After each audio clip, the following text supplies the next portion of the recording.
Tahukah kamu, malam Lailatul Qadar adalah malam yang sangat istimewa. Malam ini adalah malam yang lebih baik daripada 1000 bulan. Sebagaimana tercantum di dalam Al-Quran, surah Al-Qadar yang menyatakan, malam Lailatul Qadar itu lebih baik daripada 1000 bulan. Malam ini diyakini terjadi pada salah satu malam ganjil di 10 malam terakhir bulan Ramadan. Nah, di video kali ini, Ustadz Firanda Andirja Hafizahullah akan menjelaskan kapan turunnya malam Lailatul Qadar terjadi. Mari kita sama-sama simak videonya. Kapan Lailatul Qadar? Kapan Lailatul Qadar? An Ubadah bin Samit radhiyallahu anhu, dari sahabat Ubadah bin Samit dalam Sahih Bukhari, beliau berkata, "Kharaja an-nabiy sallallahu alaihi wasallam liyukhbirana bi Lailatul Qadar." Nabi sallallahu alaihi wasallam pernah keluar menemui kami untuk mengabarkan kapan Lailatul Qadar. Fatalaha rajulani minal muslimin. Ternyata ada dua orang sedang saling bertengkar, saling angkat suara, bertengkar. Faqala, maka Rasulullah SAW berkata, "Kharajtu li ukhbirakum bi Lailatul Qadar." Tadi saya keluar untuk mengabarkan kepada kalian kapan Lailatul Qadar. Fatalaha fulan wa fulan. Ternyata si fulan dan si fulan bertengkar. Farufi'at, akhirnya diangkat Lailatul Qadar. Saya tidak tahu kapan. Wa asa an yakuna khairan lakum, dan semoga ini lebih baik bagi kalian. Faltamisuha fit tasi'ah was sabi'ah wal khamisah. Kata Nabi, semoga ini lebih baik bagi kalian, maka carilah Lailatul Qadar di hari ke-9 terakhir, maksudnya malam 21, dan hari ke-7 terakhir, maksudnya malam 23, ya. Dan hari ke-5 terakhir, maksudnya malam ke-25. Malam 21, malam 23, malam 25. Dalam sebagian riwayat demikian. Jadi dahulu Nabi tahu kapan Lailatul Qadar. Ternyata ada yang bertengkar, akhirnya diangkat oleh Allah Subhanahu wa taala kapan hari tersebut. Oleh karena para ulama mengatakan ini dalil tentang bahayanya pertengkaran. Kalau seorang bertengkar, ribut dengan yang lainnya, keberkatan bisa diangkat oleh Allah Subhanahu wa taala. Ya, kata Allah Subhanahu wa taala, "Wala tanaza'u fatafshalu wa tadhhabu rihukum wasbiru." Janganlah kalian bertanazu', janganlah kalian bertengkar, kalian akan gagal, kalian akan lemah, ya. Wa tadhhabu rihukum, dan akan hilang kekuatan kalian. Maka pertengkaran itu buruk. Kita harus hindari pertengkaran sebisa mungkin. Ya, bahkan Nabi SAW waktu mengutus dua orang sahabat untuk berdakwah di Yaman, kata Nabi SAW, "Tatawa'a wa la takhtalifa." Kalian hendaknya saling mengalah dan jangan berselisih. Ya, karena perselisihan itu melemahkan segala sesuatu. Ya. Ya, jadi bukan berarti kalau dia merasa benar dia ribut terus cari masalah, enggak. Kalau memang bisa kita mengalah, ngapain kita harus tampil, ngapain kita harus didepankan, ngapain kita harus yang dahulu? Mengalah saja. Ya, karena perselisihan mendatangkan keburukan dalam segala tingkatan, bahkan dalam tingkatan keluarga. Ya, kalau ternyata seorang suami ribut melulu sama istrinya, istri tidak mau mengalah, suami tidak mau mengalah, keberkahan diangkat. Harusnya rezeki turun, enggak jadi turun, yang turun utang. Kalau lunas-lunas. Jadi seorang berusaha jangan selalu suka ribut sama keluarganya. Istri sabar dengan suaminya, suami sabar dengan istrinya. Kalau sudah pada diam, jangan ngungkapin lagi. Sudah diam-diam semuanya, kamu sih tadi sudah selesai. Jangan kamu sih tadi lagi. Sudah selesai, jangan diungkap lagi. Ya, nanti menimbulkan pertengkaran lagi. Lihat, tatkala ada dua sahabat bertengkar, harusnya diketahui kapan Lailatul Qadar. Gara-gara pertengkaran mereka akhirnya diangkat oleh Allah Subhanahu wa taala. Ini musibah. Musibah bagi umat Islam. Tetapi setiap musibah ada hikmahnya. Kata Nabi SAW, "Wa asa an yakuna khairal lakum." Semoga ini lebih baik bagi kalian. Dengan tidak diketahuinya malam Lailatul Qadar. Sehingga semua orang akan beribadah 10 malam full. Seandainya kalau dikasih tahu, ternyata Lailatul Qadar cuma malam 27, malam 21, 22 semua masjid kosong. Nanti ramai cuma malam berapa? 27. Ya. Dan itu bukan kehendak syariat. Karena Ramadan yang mulia bukan cuma Lailatul Qadar saja. Semua malam apa? Mulia. Ya, maka dengan diangkatnya kapan malam tersebut, semoga ada hikmahnya, dan kata Nabi, "Wa asa an yakuna khairal lakum." Bisa jadi lebih baik bagi kalian. Baik. Kemudian setelah itu kata Nabi, "Faltamisuha," carilah di malam 21, malam 23, malam 25. Sebagian orang memahami bahwasanya Lailatul Qadar sudah tidak ada lagi. Ini disebutkan oleh para ulama, ada sekelompok manusia yang menganggap Lailatul Qadar sudah diangkat dengan berdasarkan hadis ini. Padahal maksudnya diangkat itu diangkat penentuannya kapannya, paham? Kapan pastinya? Ya, tidak diketahui, tapi tetap ada. Makanya di akhir hadis kata Rasulullah SAW, carilah. Carilah. Saya tadi juga baru nonton di YouTube sebagian kelompok juga di tanah air kita yang lumayan pengikutnya banyak, ya. Pimpinannya berkata bahwasanya Lailatul Qadar sudah tidak ada lagi. Lailatul Qadar itu maksudnya apa? Inna anzalnahu fi lailatul qadar. Kami turunkan Al-Qur'an di malam Lailatul Qadar. Al-Qur'an sudah turun, ya sudah enggak ada lagi Lailatul Qadar. Enggak ada Lailatul Qadar. Apa sekarang Al-Qur'an masih turun? Enggak katanya. Berarti Lailatul Qadar sudah enggak. Lailatul Qadar cuma sekali sepanjang masa cuma sekali. Kapan? Waktu Al-Qur'an apa?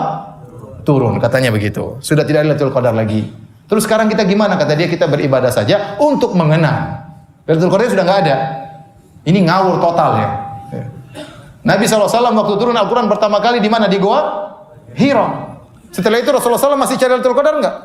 Masih cari terus. Meskipun sekali turun Al-Quran turun, ya pertama kali Lailatul Qadar, yaitu di malam waktu Nabi di Goa Hira. Setelah itu Nabi SAW, apakah Al-Quran turun secara bertahap setiap malam Lailatul Qadar? Jawabannya tidak. Setiap ada kejadian turun Al-Quran, setiap ada kejadian turun apa? Al-Quran. Dan Nabi seumur hidupnya selalu mencari Lailatul Qadar. Dan para sahabat setelah wafatnya Nabi juga mencari Lailatul Qadar. Kemudian datang sekarang orang bahlul bilang Lailatul Qadar sudah enggak ada. Ini bahaya, menafsirkan ayat dengan otaknya sendiri. Saya kasih lihat orang, kasihan lihat orang tersebut. Bahasa Arab tidak tahu. Pemimpin suatu kelompok bahasa Arab tidak tahu, kemudian baca ayat salah-salah, padahal ayatnya masyhur. Kemudian berani menafsirkan dengan demikian, menyelisih pemahaman umat Islam secara keseluruhannya. Saya ingin sebut namanya, tapi nanti kena undang-undang apa? Pencemaran. Jadi enggak usah lah. Baik, cuma saya ingatkan bahwa Lailatul Qadar ada. Ya, jangan dengarkan perkataan orang bahlul tersebut. Baik, hadirin dan hadirat yang dirahmati oleh Allah Subhanahu wa taala. Nah, kalau begitu kapan Lailatul Qadar? Kapan Lailatul Qadar? Maka ada dua pendapat secara umum. Pendapat pertama mengatakan Lailatul Qadar yaitu ditentukan malamnya, cuma kita enggak tahu dan tidak berubah sepanjang tahun. Kalau malam 21 ya malam 21. Kalau malam 23 ya malam 23. Kalau malam 27 ya malam 27. Setiap tahun tidak pernah berubah, cuma malam tersebut. Tidak pernah berubah. Ini pendapat pertama. Dan ini pendapat jumhur ulama Syafi'iyah disebutkan oleh Nawawi rahimahullahu taala. Dan mereka berkata, kita tidak tahu malam keberapa dan tidak pernah berubah, tetapi yang paling diharapkan adalah malam-malam ganjil. Malam 21, malam 23, malam 25, ini yang kita harapkan. Ini pendapat pertama. Pendapat kedua, dan ini adalah pendapat lain dari ulama Syafi'iyah seperti Al-Muzani. Al-Muzani ini muridnya Imam Syafi'i langsung. Dan dia punya murid lagi namanya Ibnu Khuzaimah. Dua ulama ini, ulama besar ini, ya, berpendapat berbeda dengan pendapat Imam Syafi'i. Mereka berdua berpendapat bahwasanya Lailatul Qadar berpindah-pindah dari satu malam, tahun berikutnya bisa jadi malam lainnya, tahun berikutnya bisa jadi malam yang lain. Bisa jadi malam ini malam 21 tahun ini, tahun depan bisa jadi malam 27, tahun depannya lagi bisa jadi 27 juga, tahun depannya lagi bisa jadi malam 23. Tetapi perpindahan tersebut hanya di malam-malam ganjil. Dan ini pendapat yang dikuatkan oleh Imam Nawawi rahimahullahu taala, menyelisih pendapat jumhur Syafi'iyah. Kenapa? Karena hadis-hadis menunjukkan Lailatul Qadar terjadi di zaman Nabi di malam-malam yang berbeda. Tadi hadis Abi Sa'id Al-Khudri radhiyallahu anhu saya bacakan. Hadis Abi Sa'id Al-Khudri radhiyallahu ta'ala anhu, ya.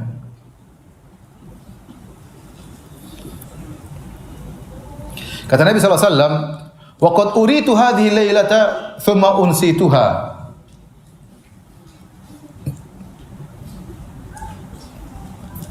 Tadinya aku sudah ditunjukkan kapan malam Lailatul Qadar, tiba-tiba aku dilupakan kapan malam tersebut. Fabtaghuha fil ashril awakhir. Maka carilah malam Lailatul Qadar di 10 malam terakhir. Wabtaghuha fi kulli witrin, dan carilah di setiap malam-malam ganjil. Wa qad ra'aituni asjudu fi ma'in wa tinin. Dan aku lihat dalam mimpiku di Lailatul Qadar tersebut aku sujud di air dan tanah, yaitu becek. Aku sujud di becek. Setelah Nabi ngomong gitu, kata Abu Sa'id Al-Khudri, fastahallatis sama'u fi tilkal lailata wa amtarat. Maka malam tersebut, itu malam 21, tiba-tiba awan datang, kemudian terjadi hujan, ya. Dan malam tersebut, ya, lailata 21, yaitu malam ke-21. Fa fasurat aini Rasulullah sallallahu alaihi wasallam wa nadartu ilaihi, dan aku melihat Rasulullah sallallahu, dan aku melihat kepadanya, insarafa minas subhi, besok paginya, itu hari ke-22, hari ke-21, setelah salat subuh, wa wajhuhu mumtali'un tinan wa ma'an. Ternyata wajahnya penuh dengan becek. Jadi Rasulullah SAW pada 21 di salat subuh, beliau sujud, ternyata sujudnya dipecek karena tadi malam turun apa? Turun hujan. Ini dalil bahwasanya malam 21 tatkala itu malam Lailatul Qadar. Dan ini juga dalil bahwasanya bisa jadi terjadi Lailatul Qadar meskipun hujan. Jangan tidur malam ganjil, hujan enak tidur. Bisa jadi itu Lailatul Qadar. Di zaman Nabi pernah terjadi Lailatul Qadar, terjadi apa? Hujan. Terjadi hujan, ya. Kemudian sebagian dari riwayat juga para sahabat bersumpah, saya pernah mendapat Lailatul Qadar bersama Nabi dan demi Allah waktu itu malam ke-27. Sehingga Imam Nawawi rahimahullah taala mengatakan tidak ada jalan lain untuk mengkompromikan hadis-hadis ini kecuali kita berpendapat bahwasanya Lailatul Qadar itu berpindah-pindah dari tahun ke tahun. Bisa jadi malam 21, bisa jadi malam 23, bisa jadi malam 27, yang penting di malam-malam ganjil. Meskipun ada banyak pandangan dan riwayat yang menyebutkan tanggal pasti, Rasulullah SAW tidak menyebutkan secara pasti malam Lailatul Qadar. Hal ini dimaksudkan agar umat Islam lebih giat dalam beribadah selama 10 malam terakhir bulan Ramadan. Berharap bisa meraih malam yang penuh keberkahan ini. Semoga kita semua diberikan kemudahan untuk beribadah di 10 malam terakhir bulan Ramadan. Sekian video dari kami. Semoga bermanfaat. Subhanakallah wa bihamdika, asyhadu alla ilaha illa anta, astaghfiruka wa atubu ilaik. Wassalamualaikum warahmatullahi wabarakatuh.